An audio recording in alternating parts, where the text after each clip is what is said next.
Welcome to the Triathlon Nutrition Academy podcast, the show designed to serve you up evidence-based sports nutrition advice from the experts. Hi, I'm your host Taryn, accredited practicing dietitian, advanced sports dietitian, and founder of Dietitian Approved. Listen as I break down the latest evidence to give you practical, easy to digest strategies to train hard, recover faster, and perform at your best. You have so much potential, and I want to help you unlock that with the power of nutrition. Let's get into it.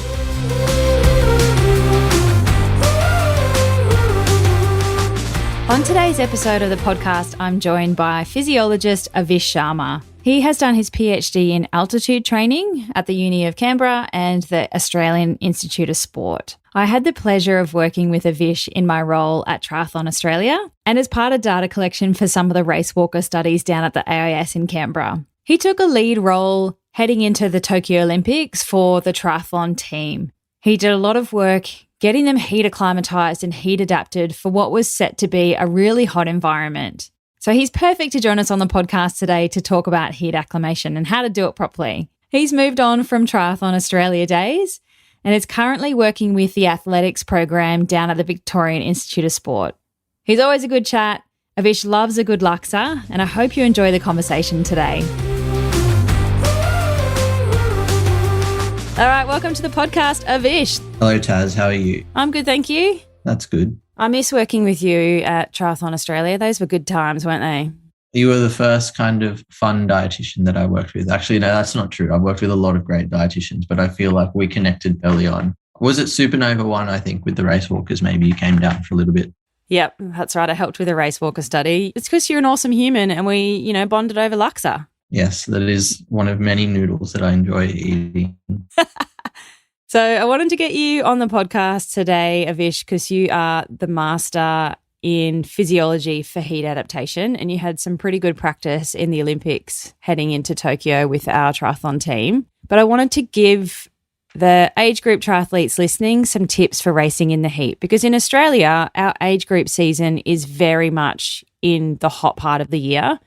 And even Cairns Ironman, which is in the middle of winter, it's June for us, is still always a really, really hot race. And then this year we've got Kona back on the timetable too, which is in October, and that race is spicy hot. So I'd love to get people to start thinking ahead to prepare what they're going to do for racing in the heat and also their training leading up to stuff, because it is a completely different kettle of fish compared to more of a cooler, temperate environment. Before we get too deep into it, I do want people to go and listen to my 7 tips for exercising in the heat episode if you haven't listened to it already. It's episode number 16.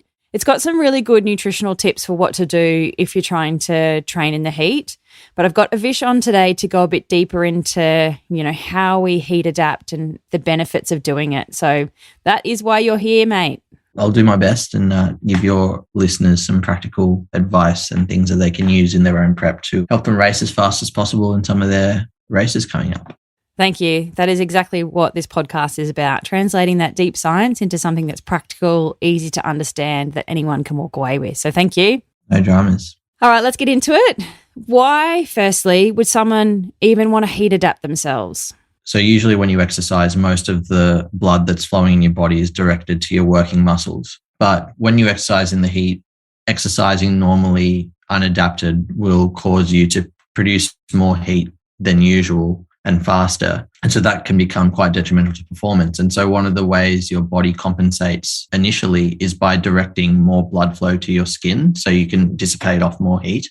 But then as a flow-on consequence by that affects your exercise performance. So basically one of the reasons you heat adapt is to facilitate that process. And then over time, as your body adapts, physiological processes will occur and then more blood flow will be directed to your muscle. And there'll be another series of adaptations such as reduced heart rate, skin blood flow to help you dissipate heat better, sweat rates, things like that, that'll help you thermoregulate better in the heat and preserve your exercise performance. So hopefully that's a simplistic reason why you should heat adapt. And there are several different protocols anyone from an everyday athlete to professional athletes can use to prepare themselves for such things. Also, there's actually quite a bit of research coming out now around doing heat training just to get fitter, not necessarily to prepare for exercise in the heat, because a lot of the adaptations that occur through heat training are kind of similar to endurance training in terms of the same pathways that occur, which we don't really have to get into. But one of the ways we use heat training is to just add an extra stress into training for a variety of reasons. So, yeah. So heat adaptation is trying to get your body to exercise better in a hot environment. So it does all of these things to help your body cool itself down and make sure you still survive that process and don't die. Is there particular types of people or even perhaps different distances of triathlon that it would be better for? So for the listeners, I worked a bit with the Australian triathlon team in the lead up to Tokyo. And so given that most of the athletes on the team had two events, the relay and the individual, in a hypothetical world, even if we had athletes just preparing for a 20-minute relay event, it would still be relevant for them to do some sort of heat preparation in the lead up to that event. Definitely for, even a sprint distance and Olympic distance. And then as the duration gets longer, it becomes even more relevant still. So, half Ironman distance. I mean, it's a very individual thing who's susceptible to the heat, but thinking about other sports that are kind of outdoors, you're probably looking at like 5 to 10 minute duration and up to do some level of heat preparation. But then, for the shorter heat events, it's probably more about like your thermal perception, because even just feeling hot, if nothing is actually happening internally, like that'll send signals to your brain to kind of slow down. Whereas as the duration of the event gets longer, your core temperature actually will be rising. So it becomes relevant to put things into place to sort of help with that. So yeah, I would say if you're in that shorter range, 5 to 20 minutes or 30 minutes, like it's probably more about your thermal perception that you need to find strategies to feel cool, because your core temperature won't get so high within that short time frame to actually be that detrimental. But if once you get longer than that, you probably need to start more traditional kind of heat prep and cooling strategies to actually like lower your core temperature either before the event or mitigate the rise in core temp during event to sort of help you perform a little bit. So some of those cooling strategies that you're alluding to would be, ice slushy ingestion to do some internal cooling, some external cooling like jumping in an ice bath, menthol, there's some research in that. Is there any other cooling strategies that I've missed? No, not really. We can get into this now around our cooling strategies that we used in Tokyo. It was pretty mixed method, sort of a combination of internal cooling strategies, i.e. like consuming something that will make you cold from the inside, external cooling strategies, so applying things onto you like an ice bath, a cold shower, ice vest, towels, fans, all sorts of things like that. So we sort of took a combined approach to kind of get double the effect, I guess. But also I think the main thing that we did was a lot of rehearsal, a lot of, athlete choice in what they did. Like, some athletes don't like having a high volume of fluid before they race, so they focus more on their external cooling, vice versa. I mean, no lean triathlete loves sitting in an ice bath for that long because you can get really, really cold. So we sort of, through trial and error, found a water temperature that sort of worked for us, but still had the physiological benefits, and then practice with varying lengths of immersion and things like that pre-race, and got people to do, a full warm-up practice so they'd be really comfortable doing it by the time we got to the Olympics and Paralympics. Did I see Emma Jeffcoat wearing an ice vest thing on the bike in her race? No, I don't think so, but a lot of them would have warmed up with either an ice vest in some cases, or even just towels around their neck,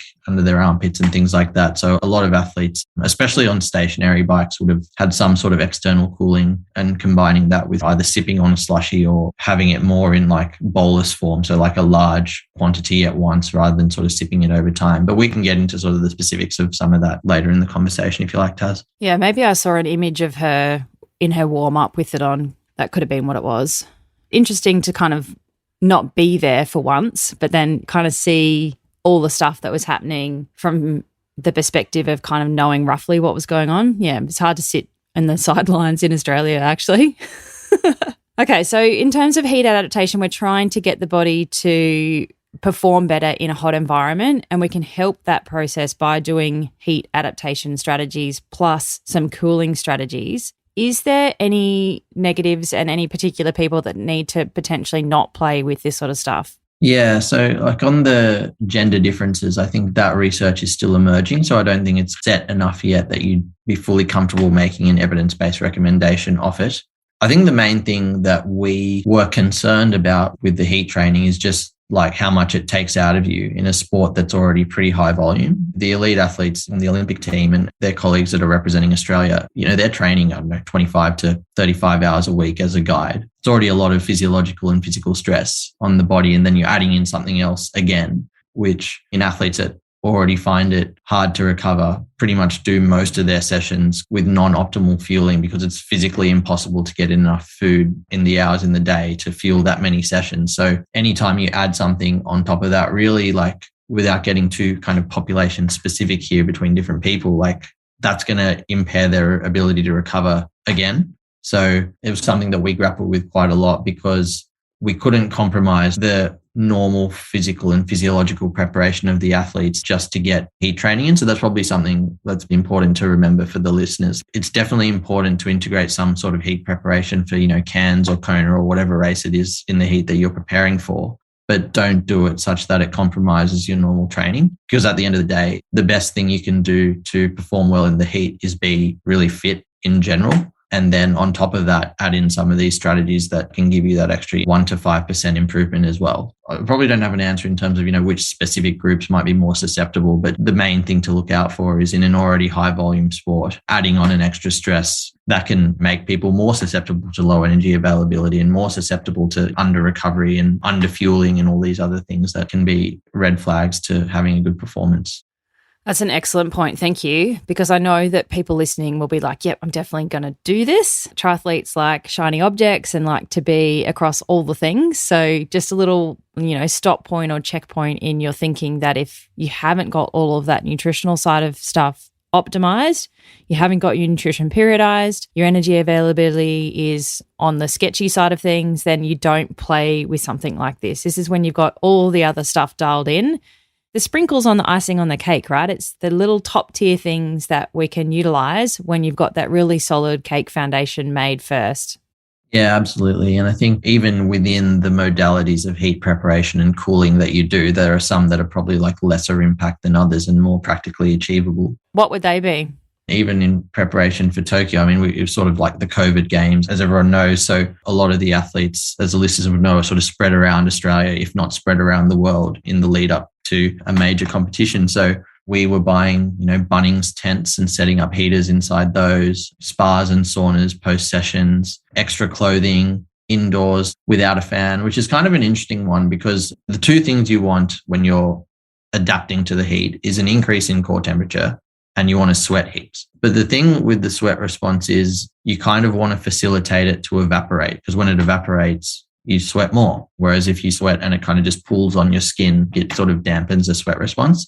So quite often people exercising to prepare for the heat won't exercise with a fan. And so what I would say is like, that's fine at the start to get hot quicker. But at a certain point, ideally you want to promote airflow and promote evaporation of sweat off the skin to promote that sweat response as much as you can. Even though, we had access to things like testing in the lab and sort of measuring heat responses in a bit more detail, a lot of the techniques we used were pretty simple. Like some of the athletes, literally I had them, either I went to Bunnings and bought a tent or had them go to Bunnings and bought a tent, set it up in a garage and had multiple gas and, radiant heaters and things like that going. So it was pretty rudimentary a lot of the time. But yeah, you don't need much to build a bit of a home setup and you can do it for less than $200 really. So is something like a sauna then not effective because you're getting that heat, but then you don't have the evaporation of that sweat? I wouldn't say that. It's like all of this stuff, as soon as you start increasing core temperature and producing sweat, they're going to be effective to a degree, right? I wouldn't go and say it's not effective, but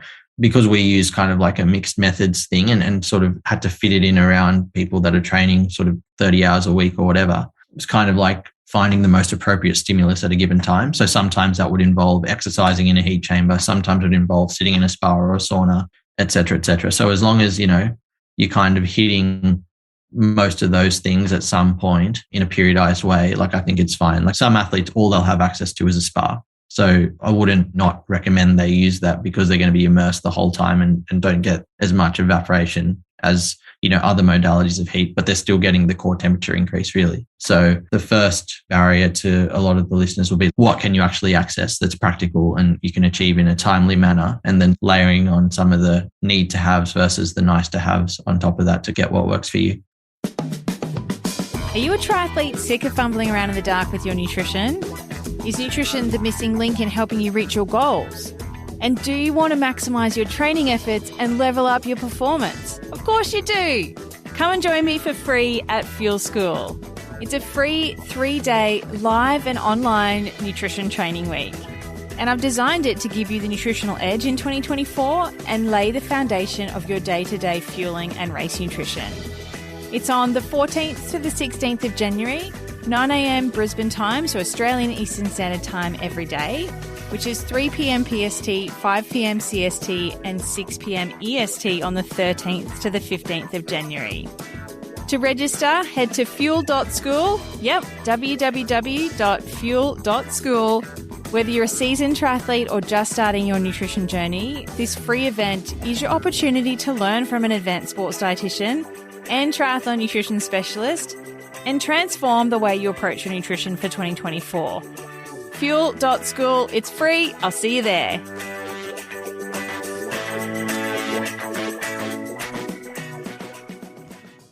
How do you actually heat adapt yourself then? Like, we've talked about lots of different options and lots of different methods, but what is the protocol? Like, how long does it take? What do you actually need to do to know that you've done some heat adaptation? Yeah. So, I mean, in terms of the timeframes, like, kind of depends. So a lot of the research has kind of been obviously in lab settings to measure responses and things like that. And it's kind of been broken down into short, medium and long-term heat adaptation or heat acclimation. And so if you're doing consecutive days of heat stress, which again, we'll get to the fact that that's not necessarily practical for everyone, but just as a starting point, if you're doing consecutive days, you'll start getting a reasonable amount of adaptation within 5 days. So some of the first adaptations that you'll get are kind of like a stabilization in heart rate. So for the same intensity of exercise, your heart rate progressively will get less each day until it sort of reaches point of maximal adaptation after about a week.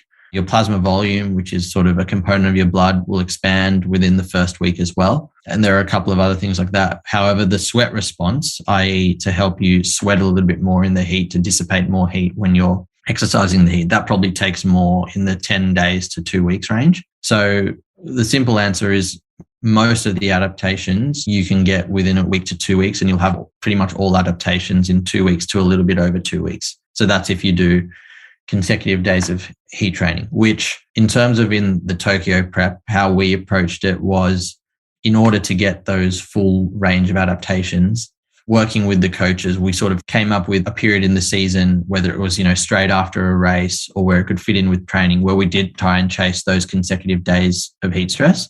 Obviously, probably not so much right in the lead up to the event, with the exception of like being in a hot environment in the lead up to the event. So you sort of obviously get some incidental heat stress there.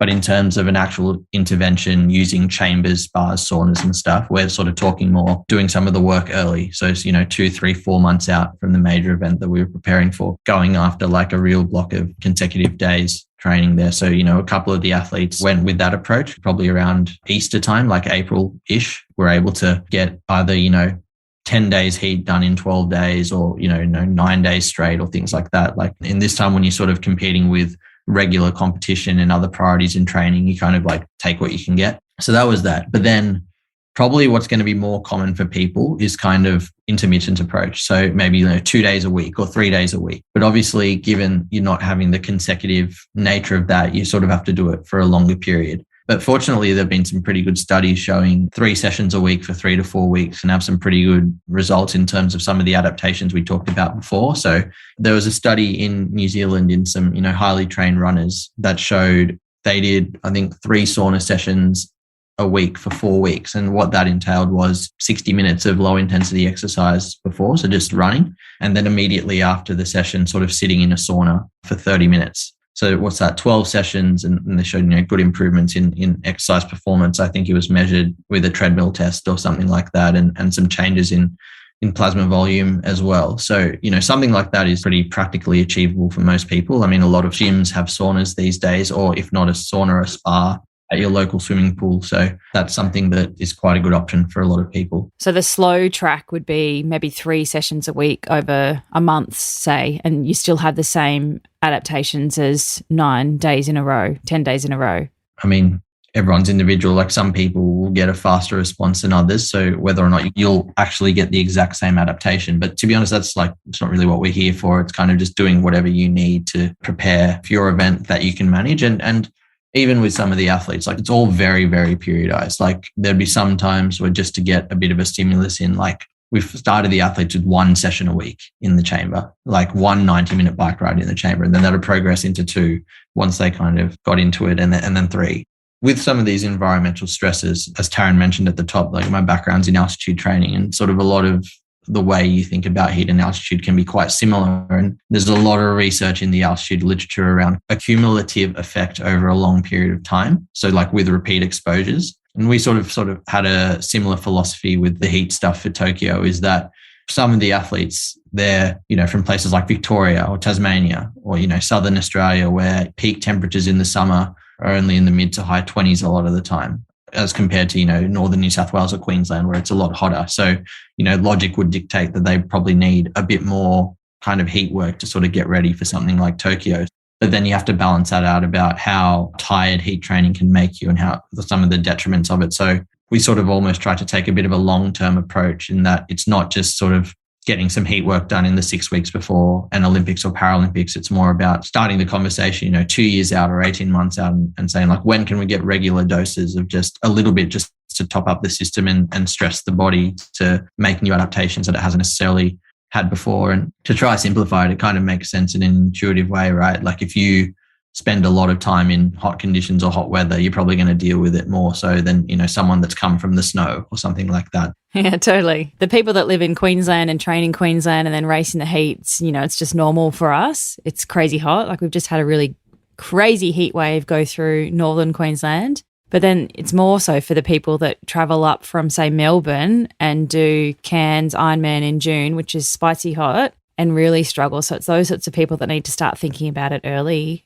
and often, and building that into their training. But I love that you said, start as far away as possible, because it is really going to stress the body, and you need to make sure that you can still recover from that. Otherwise, there's no point adding that into your periodization if it's just going to smash you.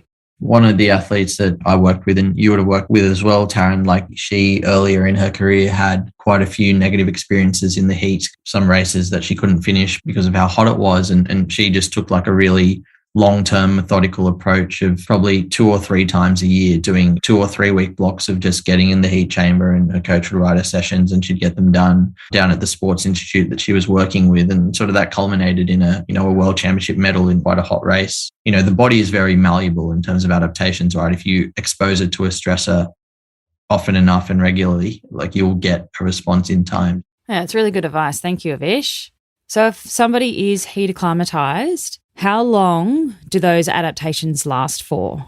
So there's been some reasonably cool research done on that, and it was quite influential for us, people like myself that are kind of coming up with these plans for athletes to get them ready for an Olympics and Paralympics. So there's some research out there that kind of showed that if we had people that were fully heat adapted, i.e., their heart rate for a certain intensity had stabilized again, they were sweating a lot more, plasma volume has expanded and all that. Which you can test for in the lab. An age grouper can't do that sort of thing, but yes. To be honest though, like I think one of the questions earlier was like, how can we kind of, know that it's actually working? And something simple like, on day one of your heat session, if you want to just jump in, like do something like ride really easy, but keep it fixed for like 20 minutes and just measure your heart rate and like write down out of 10 how hard it is.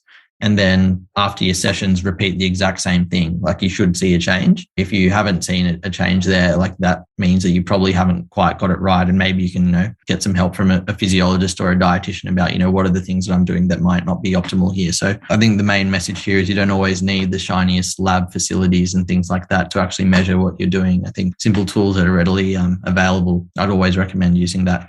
But anyway, in terms of on the decay, so someone that's fully heat adapted, you sort of need to maintain the stimulus every kind of 2 to 4 weeks, depending on the individual.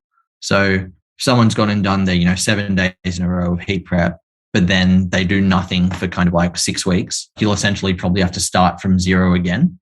Whereas if you sort of do what's called like a top-up session. So you didn't have to do a full 7 days again. I think as long as it was within, that sort of 2 to 4 weeks, depending on the individual, they retained a lot of the adaptations they got the first time. So then you need to do less sessions to get back up to 100%.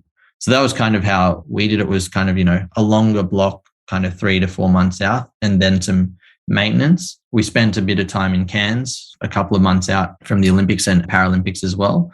And then the final lead up was really just, 1 or 2 sessions a week. And then by virtue of COVID, we had to be in Tokyo sort of like, 5 or 6 days before the event anyway. So then there's your natural heat stress there. So hopefully that sort of paints a picture to the listeners of like a combination of different approaches over different times, with sort of ideally no more than like kind of a month in between exposures to help retain that stimulus and adaptation in the body. Some really good advice there for different ways that you can do it. There's no one fixed approach. But like you said earlier, it's got to be either, a week or 2 every day, back to back, or building up to 3 days a week over 3 to 4 weeks to try and get that same performance enhancements that we get from the solid block together. For the listeners and the age group triathletes, like I'd probably honestly start with what can you achieve that fits in with your training commitment, with your lifestyle overall, et cetera, et cetera. Like I've had athletes in the past, not in triathlon, but in other sports, doing 10 weeks straight of heat prep, but only 1 or 2 sessions a week, because that's what worked in with all their other goals kind of thing. So it's sort of like,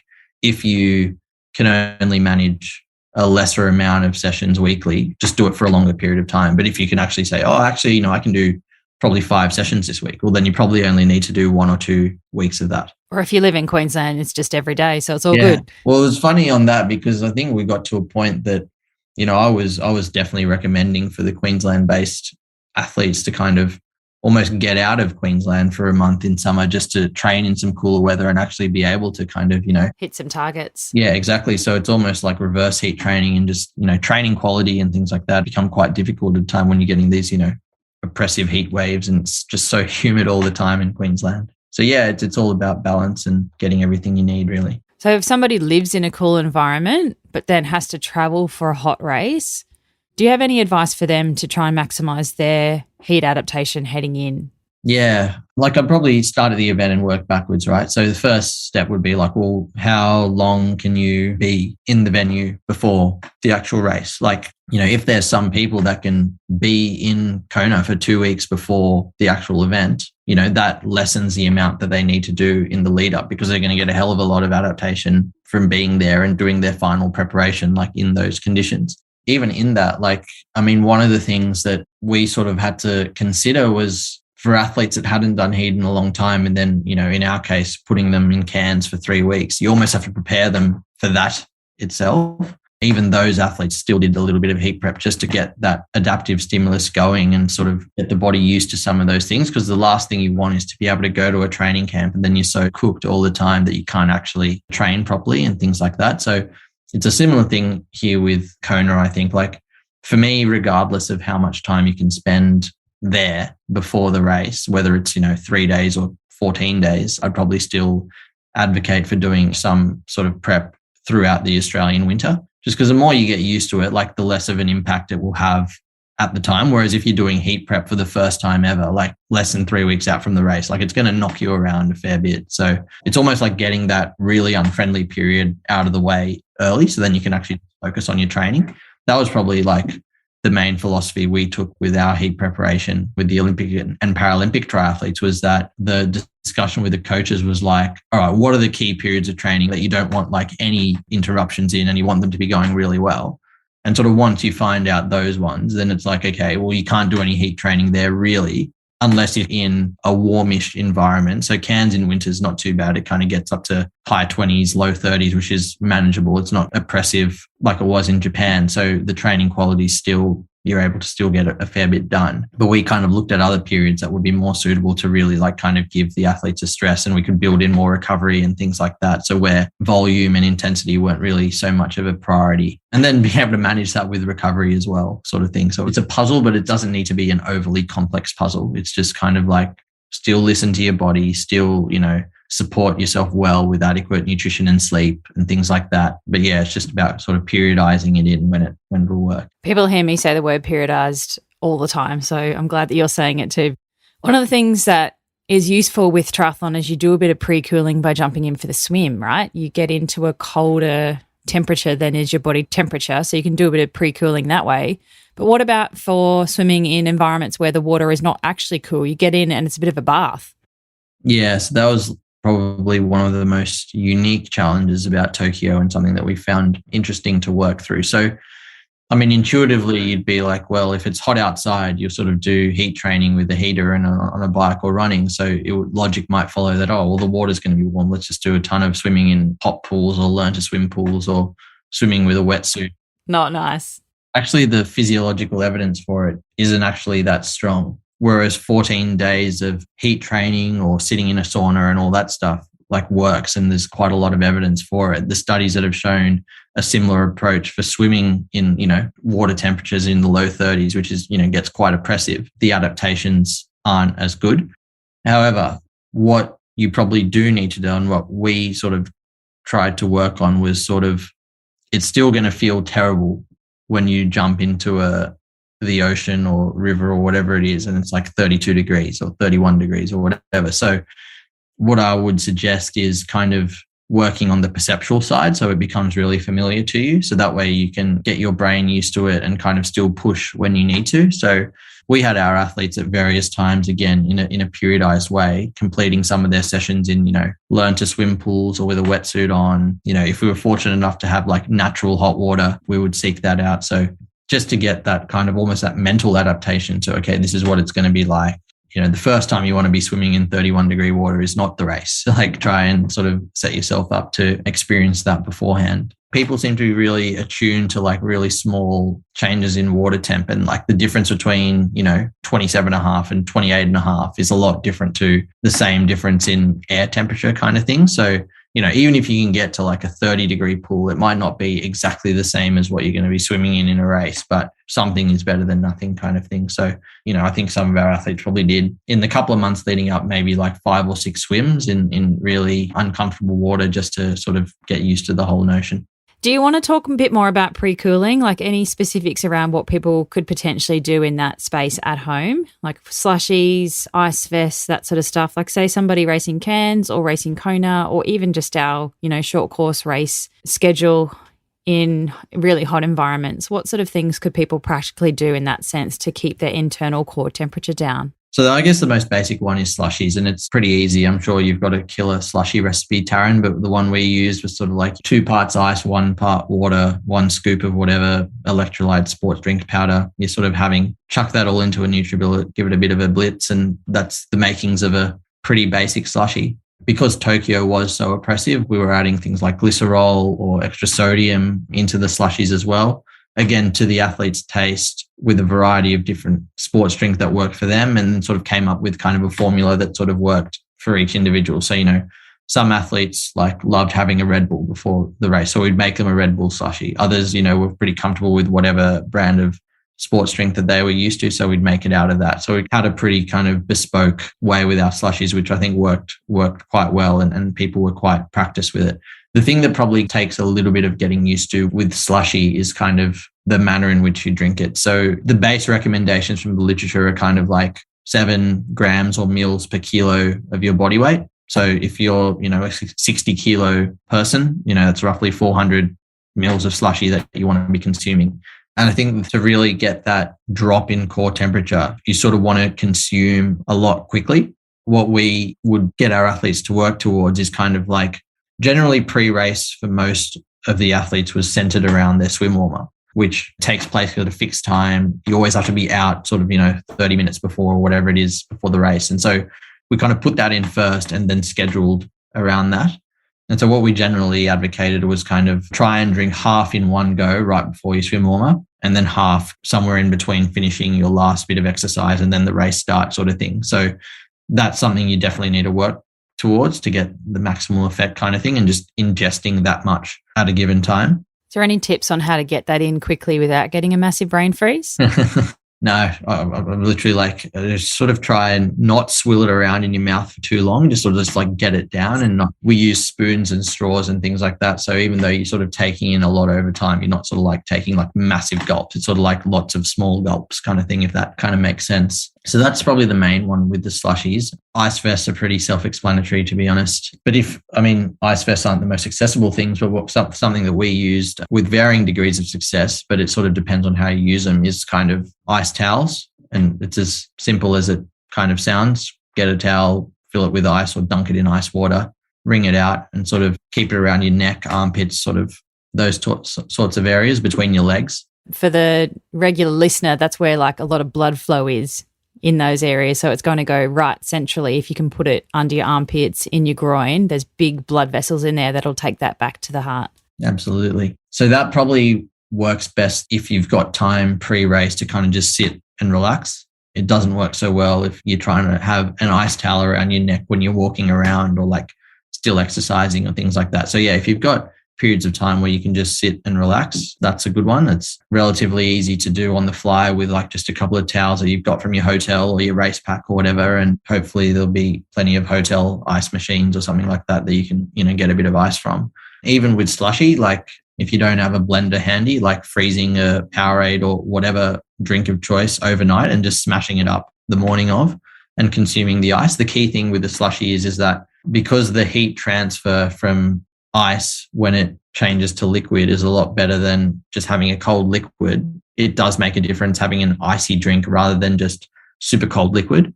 Cold liquid will still help if that's all you can do. But yeah, the key really is to sort of get that kind of ice slurry.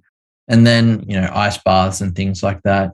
Anything below probably, 21 degrees, 20 degrees is quite uncomfortable most of the time. But if you have a bit of time, you can, have a progressively graded cold shower, gradually drop the temperature here and there. Plenty of little options there for people to kind of have a play around with and find what works with them. But really, like, what you sort of want is kind of to get a bit of a drop in core temperature before the race. So it almost gives you a bit more room. The difficult thing in triathlon is the front end of the swim is essentially a sprint, like it's full intensity. So you sort of want to have a colder core temperature, but you don't want to compromise muscle temperature whatsoever. So as we got closer to race start, the internal cooling techniques kind of took over as the dominant ones, whereas like pre-warm-up, sort of an hour to 2 hours before, we'd sort of have the ice bath and things like that if athletes wanted to use them. But then they'd sort of still have time through the warm-up to sort of get back up to regular muscle temperatures and things like that. Whereas in other sports, it's a bit more of a graded intensity start at the beginning of a race. So having really high muscle temperatures probably isn't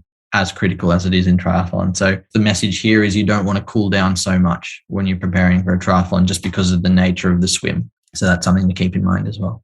Well, for the short course racing like sprint and Olympic, where you want to sort of go guns blazing at the start compared to, say, a bit more like 70.3 Ironman distance where you're warming up as you go because you're out there for so long. Different strategy for those sort of different distances. Could you have a slushie on the bike in your bottle if you can get it to stay that slushy consistency? That's the challenge. In a word, yes. But the main challenge there is the actual logistics of getting it done. A lot of the athletes sort of froze water bottles or drink bottles overnight because a lot of the time at ITU racing or World Triathlon or whatever it's called now, you sort of have to rack your bottles predetermined time before. I'm assuming it's the same in age group racing. So if you're racking your bottles 2 hours before, within that 2 hours, they'll probably melt a little bit so you can get a nice little consistency there. And that seems to work quite well in hot races. We definitely, invested a little bit in some insulated bottles, which are all commercially available for anyone who's interested. Those seem to work reasonably well as well in terms of keeping the fluid, whatever was inside, like reasonably cold.